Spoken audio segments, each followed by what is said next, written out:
Welcome back to Cal Park Rose. Jason and I are fresh off the segment dissecting the Roe versus Wade decision. And the second segment, we're going to be covering the 50th anniversary of Title IX. And Jason, I'm really glad that instead of talking about individuals in our society losing rights, Title IX is important because it talks about equality. And my first thought was, do we as a society even know what Title IX is? I guarantee 90, this is my own made up percentage, but I guarantee 95% of the people have no clue what Title IX actually is or what even it originated as. Guarantee it. Okay. Do you mind giving a brief summary on what it is? Because I think I know what it is. I think given you some of your professional background, you probably got a better handle on it than most. Sure. So basically, way back in 1972, 50 years ago, the Department of Education, Office of Civil Rights realized that we need to have some stuff in the books when it comes to making sure that there's no discrimination in the general realm of education. It protects people from discrimination based on sex in educational programs or activities that receive federal financial assistance. But specifically, Title IX states, and I'll read it verbatim, no person in the United States shall, on the basis of sex, be excluded from participation in, be denied the benefits of, or be subjected to discrimination under any education program or activity receiving federal financial assistance. So that's what it is. Now, there's a certain word that's not in there that we're going to discuss and talk about, but that exactly is what Title IX is, directly from the Department of Education. Gotcha. And thank you for that. I think it's important to kind of showcase a foundational understanding of it. When I hear about Title IX, I basically feel that it's about righting wrongs from the past, because we know for a fact that when it comes to allocating resources towards women in sports, we haven't exactly done our part. We haven't put in our half as a society. And then you think about even on the collegiate level, you look at some of the weight room facilities, you look at some of these TV deals, you look at some of the, just in general, our approach to women's sports. I mean, the WNBA puts on an excellent product. And there's definitely been a shift in terms of engagement towards that product.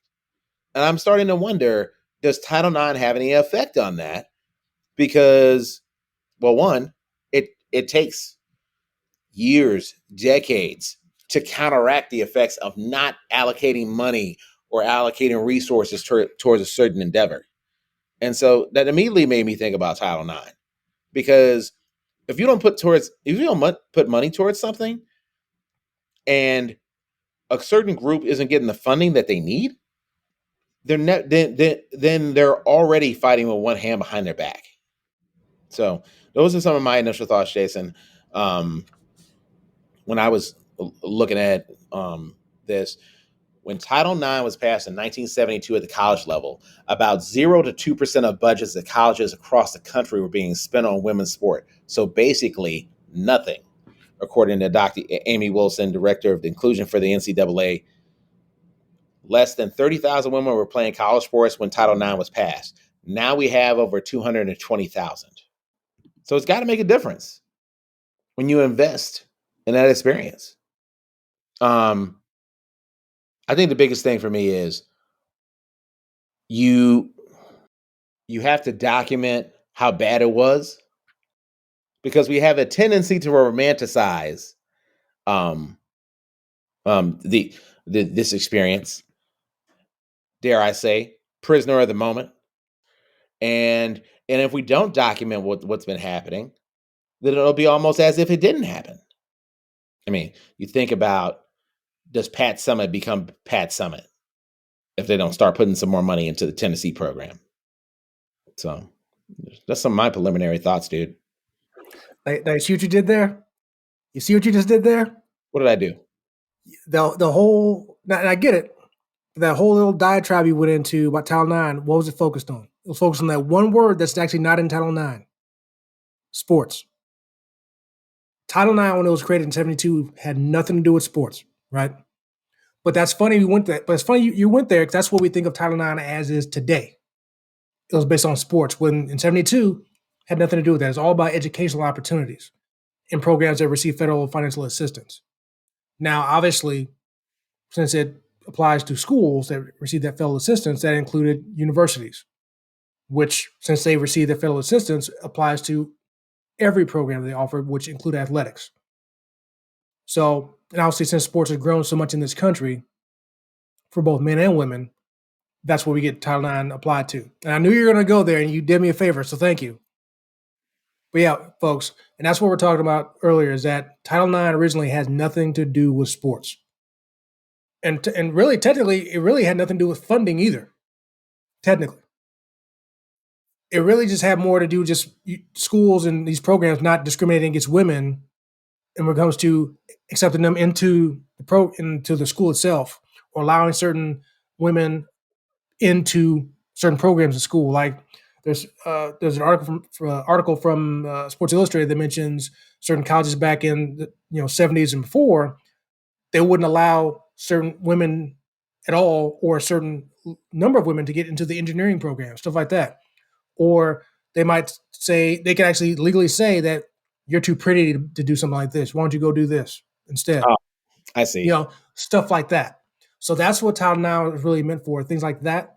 Now, obviously, you could kind of finagle that to say, yeah, go into the whole funding part of it as well, because keeping on the realm of sports, yes, certain schools didn't have sports for women, or girls weren't allowed to participate with the boys because they were considered too weak to do these things. So even in the realm of sports, that's what it's allowed to. That no matter what, women have to be allowed to play or given the opportunity. So if you don't have a girls' team, guess what? If the girl tries out for the boys and she's good enough, you had to put her on the team. You can't just tell her she can't do it.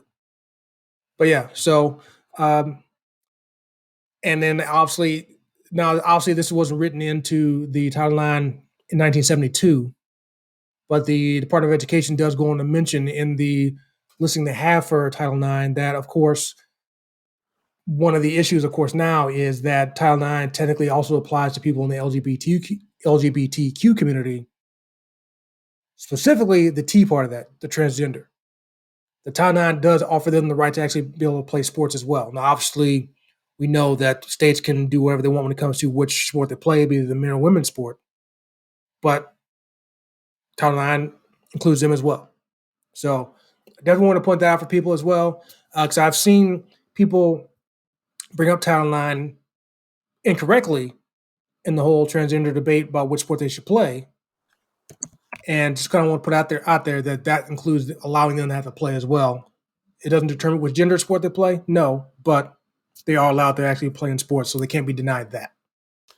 I do think it's interesting too how the language has probably had to evolve over time. As the LGBTQ community has grown in numbers.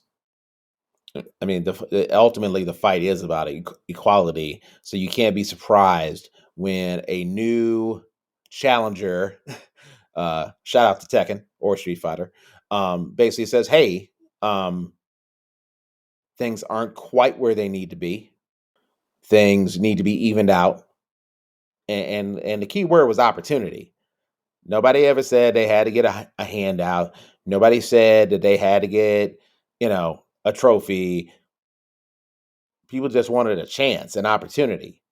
And to me, it seems like the funding, I can't even divorce it from this discussion, because one question I had for you, Jason, is since you're between the two of us, I consider you to be the subject matter expert on it right now. What sort of penalties would exist for a educational entity if they didn't go with the game plan for Title IX? If you're consider violating that, what's the stake? So, unfortunately, I'm not able to answer that. I did work for the NCAA, but obviously I was not in that department, so I can't say what was or wasn't a violation. Now, I will say, we oftentimes, on the department I was in, we would take complaints from people via email or phone call that they felt like the school that they were attending, or school that their child was attending, mostly due to athletics, obviously, that their school was violating Title IX. Now, of course, we would have to report that to our enforcement department, and they would take it from there in combination with our Title IX department, and they would take it from there. But so the punishment-wise, I don't know. So I wish I could answer that for you. I can always look it up before we get off this segment. But I definitely can guarantee that was definitely looked into by the NCAA.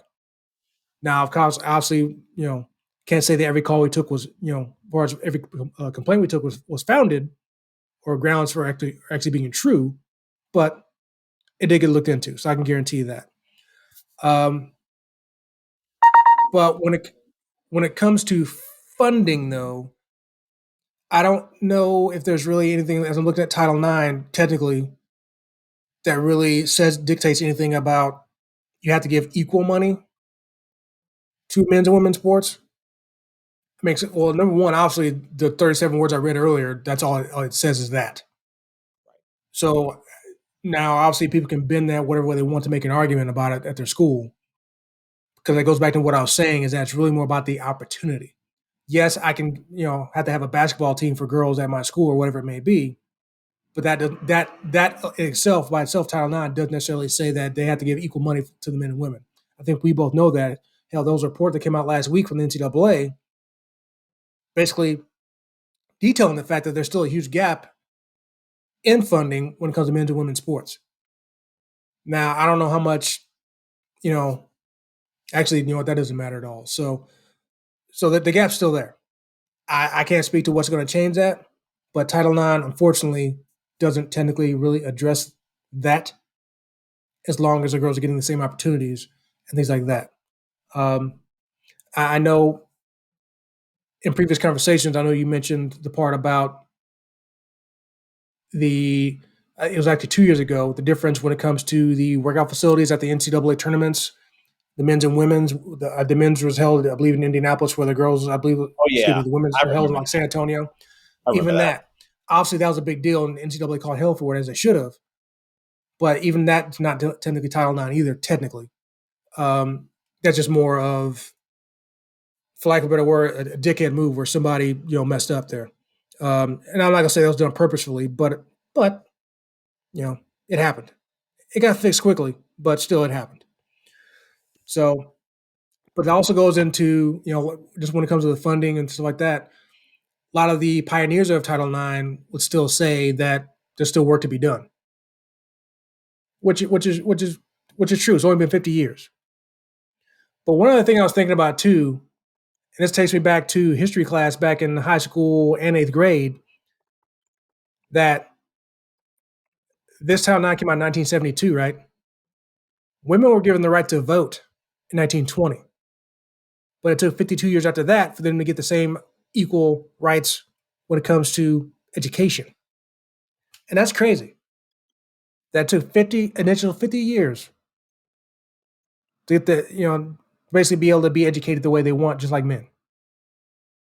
So just from that perspective too, you can definitely see how, okay, there's still ways to go. I mean, they've had the right to vote for 100 years. They only had the right to the same education for 50. Which that's very interesting. You can always go into the history of that, but it's something I was thinking about earlier that I just found really, intriguing. And definitely shout out to, again, our teachers in 8th grade at Calumet and high school at Shepherd. That I still remember that women had the right to vote in 1920. 19th Amendment, y'all. All right. Yeah, that's all good context, man. I think it's great to recognize the advancements that have been made, but I also think it's important to recognize what Title IX did, but also what it does not do. Because obviously we got a long way to go on that side of town. So, all right. That concludes the second segment on the 50th anniversary of Title IX. Coming up next, we're going to be talking about the fact that kids 5 and under can get the COVID vaccination. Coming up next on Cal Park Bros.